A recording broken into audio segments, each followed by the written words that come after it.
on this. We did a tester earlier. Thank you so much. I absolutely love your story. I have it here for those of you who are out there that have not come across the story. Ooh, you can read the words, huh? Yes, it looks great. Thank you. Oh my goodness. So you can read the words forward. So, It and always surprises me that you look so surprised on it, but you always do a great job. I don't know why you're surprised. I am surprised. Look at this, you guys. Greenhaven, go out and get the story. We're going to get started. Luca, tell them about yourself, why you wrote this story, and give us the backdrop of Greenhaven facility. So originally I was a doctor for 30 years. 2018, I hurt my back very badly and had to retire for health reasons. Had my first of two back surgeries.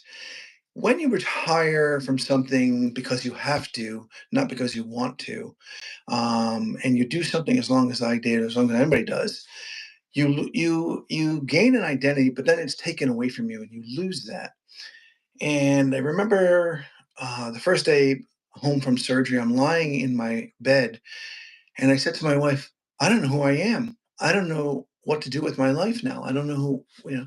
And she said to me, "You love to write. You've always wanted to write a novel." And she said, "Why don't you do that?"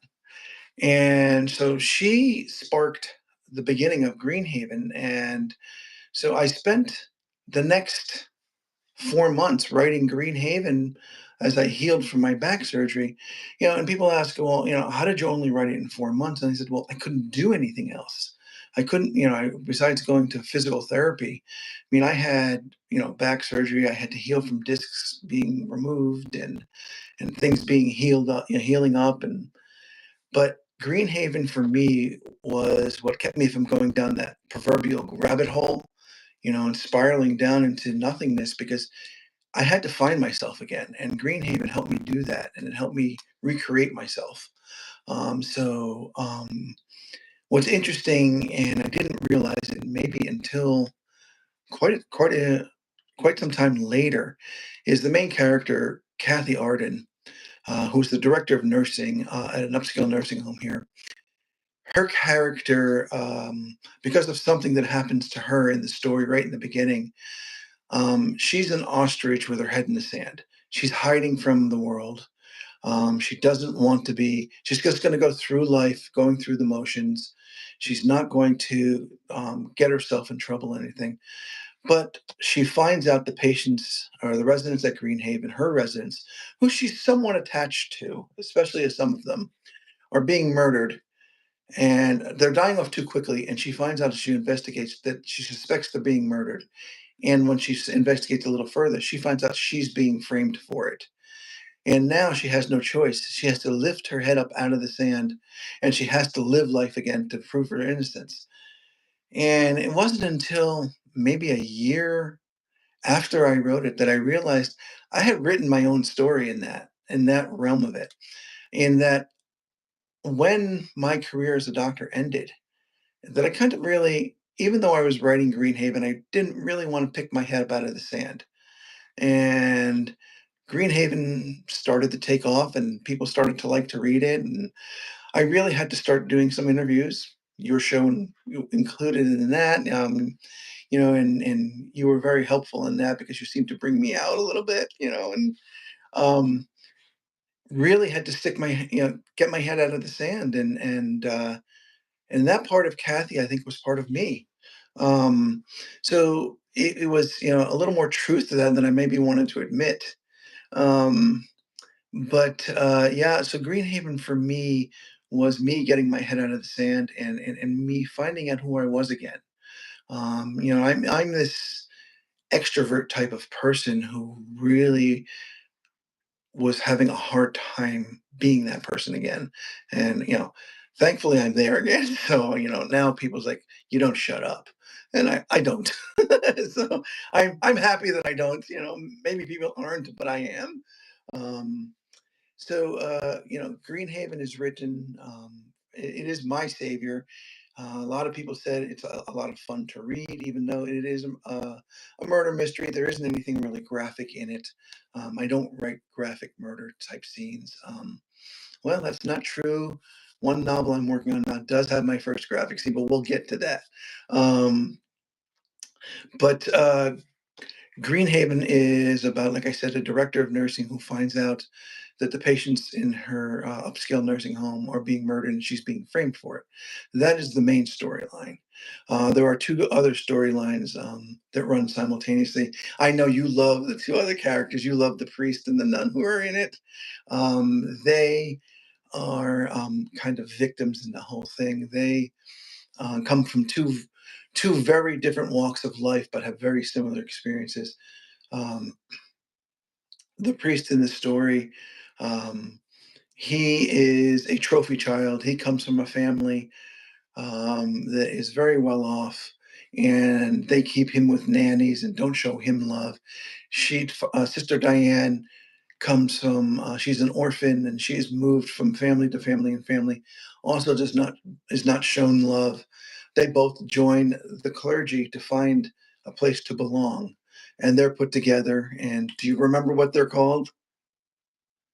What are they called? They're called the holy couple.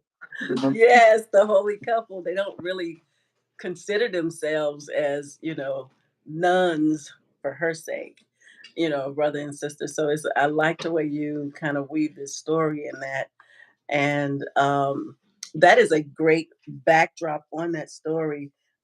I want to ask you, in opening your story, the right at the first chapter, you said past, past. You let us know that there's murder in the first chapter, and who can pronounce death? Let's talk about that. Well, it's interesting because I worked in a lot of nursing homes and stuff and like that, and this place is set up. Oscar, and this is the third storyline. I'll get to your answer in a minute. The third storyline is Oscar Green, who is a mediocre builder, and he built Greenhaven. The name of the nursing home is Greenhaven. He built Greenhaven in honor of his father, who was in a subpar nursing home, begging him to put him in a better place. He never did, and he felt really guilty about that. And he built Greenhaven, this luxury nursing home. When his father was dying, Oscar Jr. met Marissa, who was a resident taking care of his father, fell in love with her and hired her to be the medical director of Greenhaven because he wanted to stay close to her. They have a not so secret relationship going on, which everyone knows about. She, like everyone else at Greenhaven, she takes the position because she has her own reasons and her own secrets. And that's where the fun begins in the story. Fun for the reader is everyone who has something to do with Greenhaven is there for their own purpose, their own reason to be there. Um, so to get to your question, I'm sorry, I lost your question now. 'Cause, what was your question again? Um, um, um, I'm uh, still here. I just what, have some what, background what, noise. what was your? So my question is, you open up the story Oh, with passing, passing, and I said, who was to pronounce the death? Because there were certain things, and they didn't necessarily allow Cathy Ardens to even announce death. And what was so bizarre is that they always had a desk full of death certificates just on hand. So who was to pronounce death? yes. Again, this is where I was getting to. This was not your typical nursing home. Oscar kept cutting corners and things like that, and they wanted to try and make it as efficient as possible. And Kathy, remember I said she was an ostrich with her head in the sand, so she was just going through the motions. One of the way they streamlined it was they were allowing her to pronounce the patient's their death time and everything. So she had in her desk forms stamped with nurse may pronounce, and um, and they were all filled out. And when a patient passed away, rather than call the medical director and have her come in and wait and have the patient waiting in the room, they couldn't take the patient. Technically, you can't take a patient out of the room until they're pronounced dead. And so they had devised this plan where the nursing director could pronounce it. So she would grab the form already with the thing on there, take it to the room, and pronounce it so they could take the patient out and move the next patient in order to keep the place full. And you'll read why in the story. This is how she starts to realize she's being framed for it, because the patients that are being murdered all had that on the certificate, okay, saying nurse may pronounce. So she realized she's being framed because the majority of the patients being shipped out have that on there. So she's being targeted. And that's what puts her on the case and makes her have to start realizing, well, wait a minute, if all these patients are being murdered, then I mean are being me pronouncing it, that seems kind of fishy. So I'm being targeted. I'm being framed for this. And so she starts to investigate it.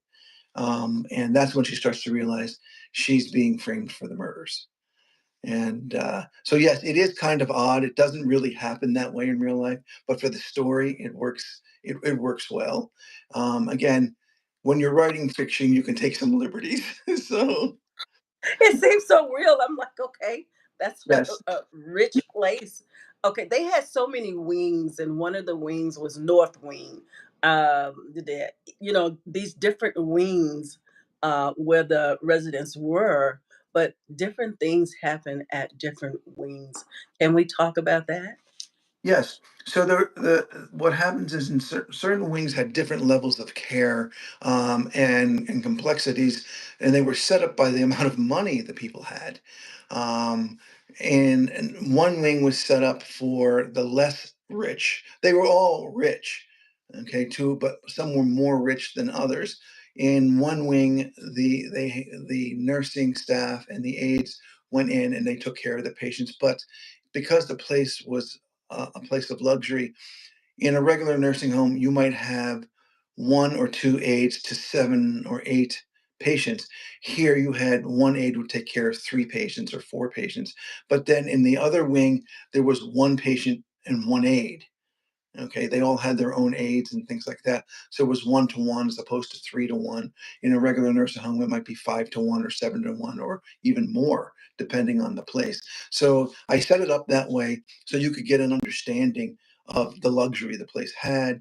They all had, you know, they all pick their foods a la carte, and things like that. It was not, they weren't being served filet mignon, but they weren't being served, stone soup either.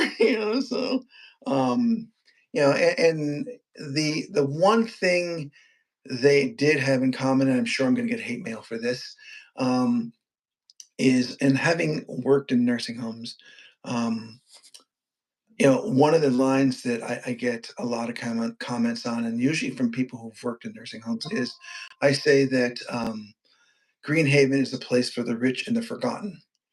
And because what happens is a lot of times, and the reason, and I'll tell you why this happens, it's not what you may think, is when families put someone in a nursing home, they visit them every day in the beginning, then every other day, then once a week, and then once a month.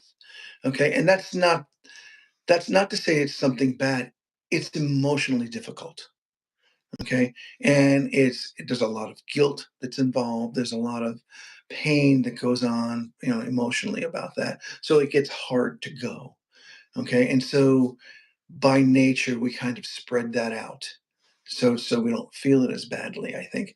And so I think that time frame spreads out like that.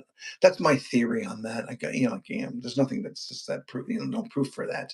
And so I use the term that Greenhaven is a place for the rich and the forgotten, because that time frame opens up like that.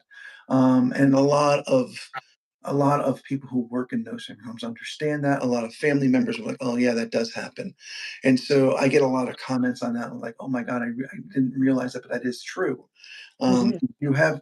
If you know someone in a nursing home, you know that. When I went into nursing homes to treat patients, whether that patient was mine or whether I was seeing that patient, or especially if I wasn't seeing that patient, if they were in the hallway or something like that, I always stopped and said hello to them because I didn't know if they were going to see anybody for the next week or 2 weeks or 3 weeks, other than a person who worked there. And I would always thought if that was me, I would want someone passing by to say hello to me, and just talk with me and stuff like that. So, you know, that's why that term is there, that phrase. That's a So great phrase because it is true. I don't know how many people will admit it, but it is true. One of your interesting residents is Anna Sparks, mhm. 78. Let's talk about Anna Sparks. I really enjoyed her as a character. And why did you start with Anna Sparks?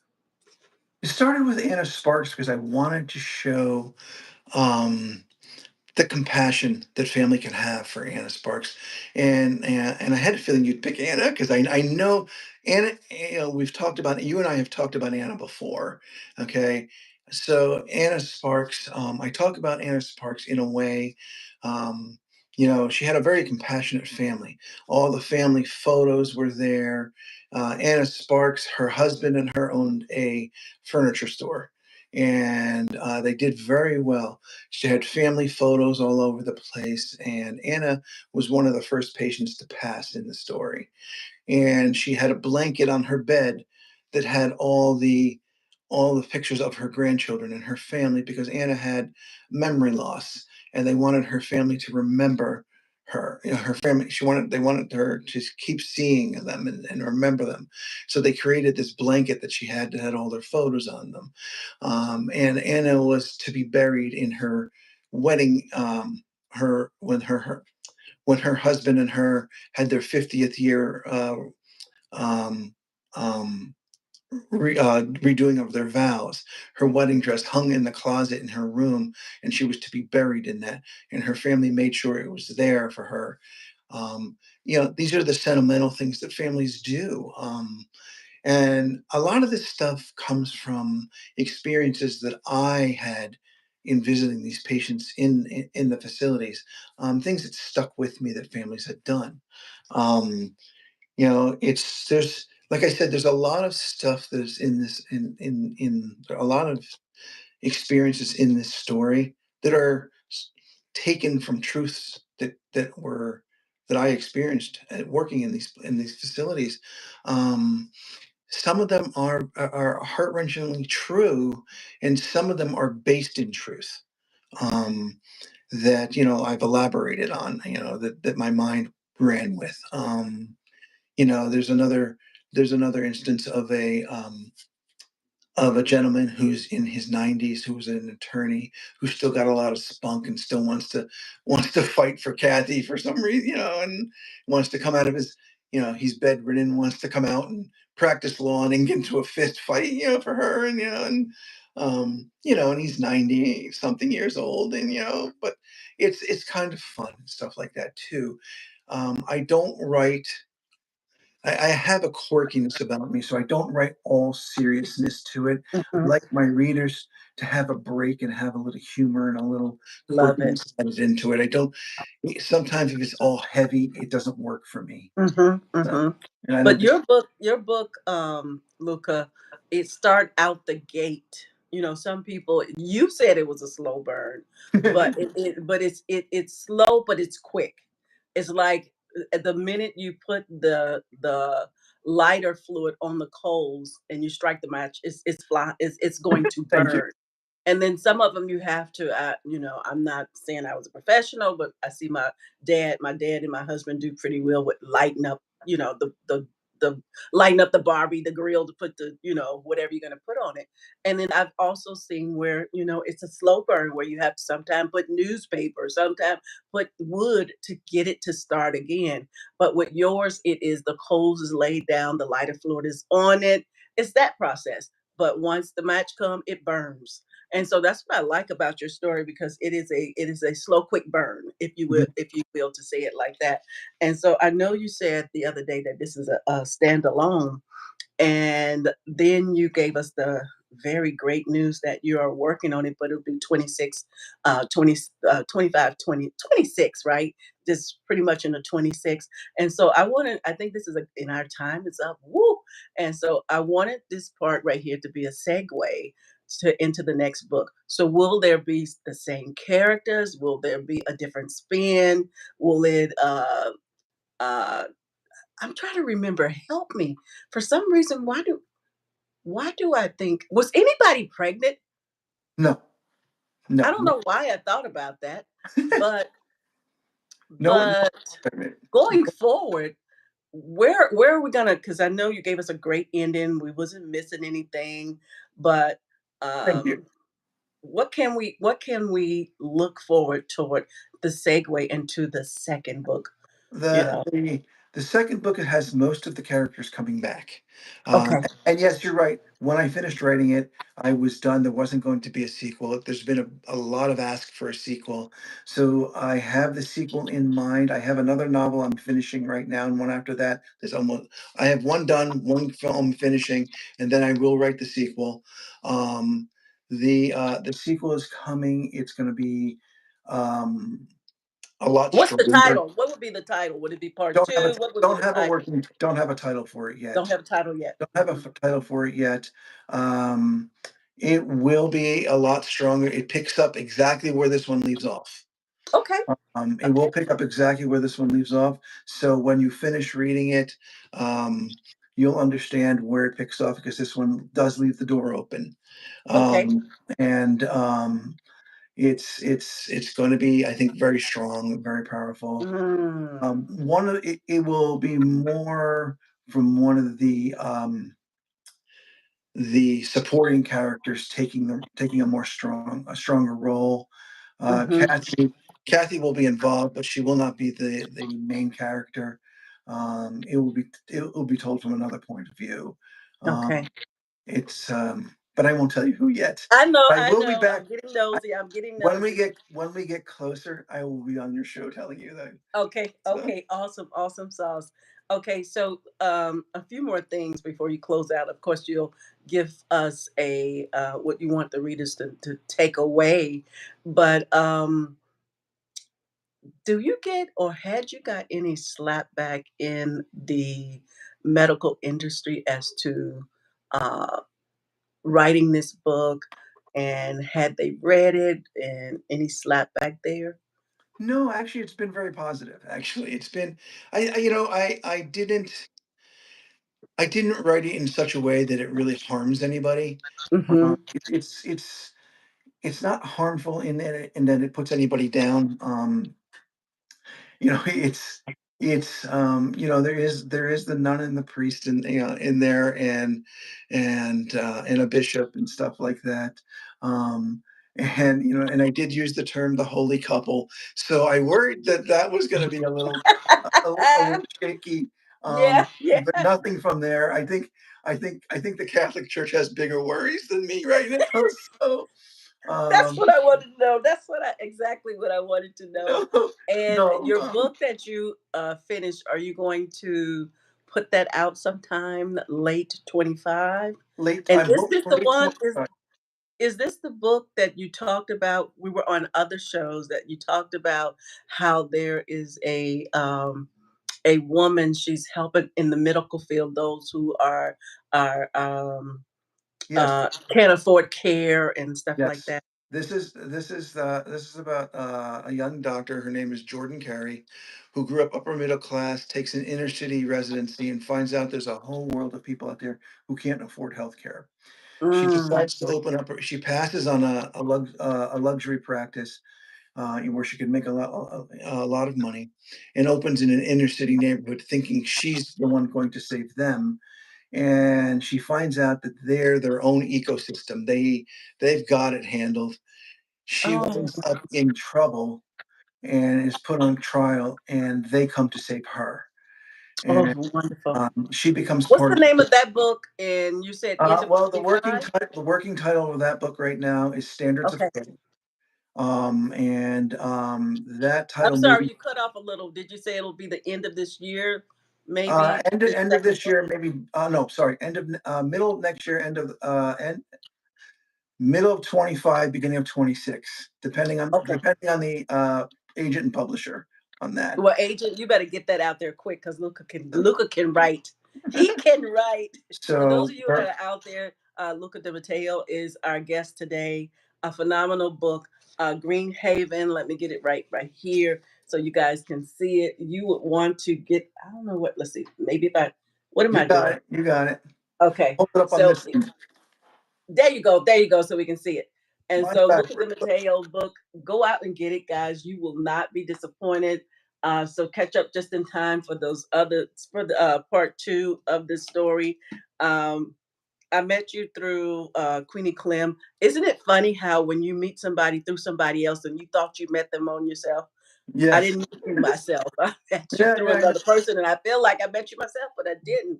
And I'm glad that you are here. I'm glad that you decided to write that story. And like you said, you didn't want to go into that rabbit hole. And what gave you this story? I know you talked about your practice, but where did this story come from? You know, it's funny. I can't really answer that question. All I can tell you is that once the story came to me, for me, when I write a story, the characters start talking to me, and it's like Mhm, taking dictation.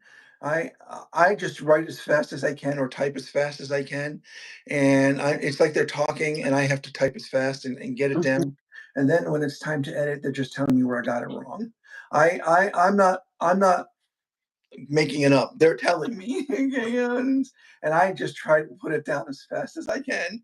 What a Um, great story. Real quick before we go, there's something that you and Mhm. I have never talked about with this book, okay? And that is that I challenge the readers to email me, okay? If they have figured out who's done it, okay, who's behind everything and who's done it before I tell them, okay? And that is the one of the funnest parts about this book, okay, is the emails that I get. I have some of the best times with readers and what they send me, and I get emails. It's this person. I know I hate this person. It's got to be this person. And 2 days later, I get an email. Well, it's not this person because you know. And there have been a few people who skipped to the pages and stuff, and I can always tell because I send an email back. Well, why is it this person? Because blah blah, and they don't answer me, and I like, okay, so, so yeah, if any of the readers read it and they think they figured it out before I tell you, before you get to where I tell you, email me and I would love to answer you. So, Awesome, awesome. That is so awesome, especially when you get to email the author and it's actually them, not someone that's handling or managing their page. So I really like that. Tell the folks where they can reach you at. Do you have any events that you're going to? And what would you like to say for those who read your book as a takeaway? What you want the reader I hope to know? that for those who read my book, I hope that they have as a good a time reading it as I did writing it. Um, I hope they enjoy it. And for those who want to email me, they can email me at lucadimatteodpm@gmail.com. And if you want to take the challenge up, please do, and I will email you back. Um, and if you're sitting here watching Ellen's show, keep watching it because she does a fantastic job. I love being here on her show. This whole live thing she's doing now is great. We have a lot of fun. She did a test show with me the other day, and we had these technical difficulties, and we were laughing about it. Every time I come on her show, I get off the show, and I'm like bouncing off the walls in here. So she does a fantastic job. Any other author who's watching, get on her show, okay, because it's a fantastic job. Look for my other books as they're coming out in the future. I always write something that has some quirkiness. Go onto my webpage, luca-dimatteo.com. Read my posts. They always have something funny. And one of them is my wife and I were having a conversation where she was calling me old, and I compared myself to an old car, and I just went out into left field with it. I end up pretty well in it, by the way. But if you want to read that, take a look at that, and there's a couple other things like there on there. Thank you very much, You are Ellen. so welcome. It is always my pleasure to be with you. Thank you. Have an amazing day. And you can hit that X and drop on down. And I'll talk to the folks here. Thank you so much. Have an Thank you amazing for having me. day. Um, You one are so welcome. All right. Bye bye. That is Luca DiMatteo. Thank you guys for being here. Again, Ellen Sudderth of ESP Presents at ESP Book Chats, where we bring page turners your way. We'll bring guests here, authors, and even if you're a new author or New York Times bestseller season, it doesn't even matter. We also have a show on Instagram that is our free show. This one here, there is a fee for this show here.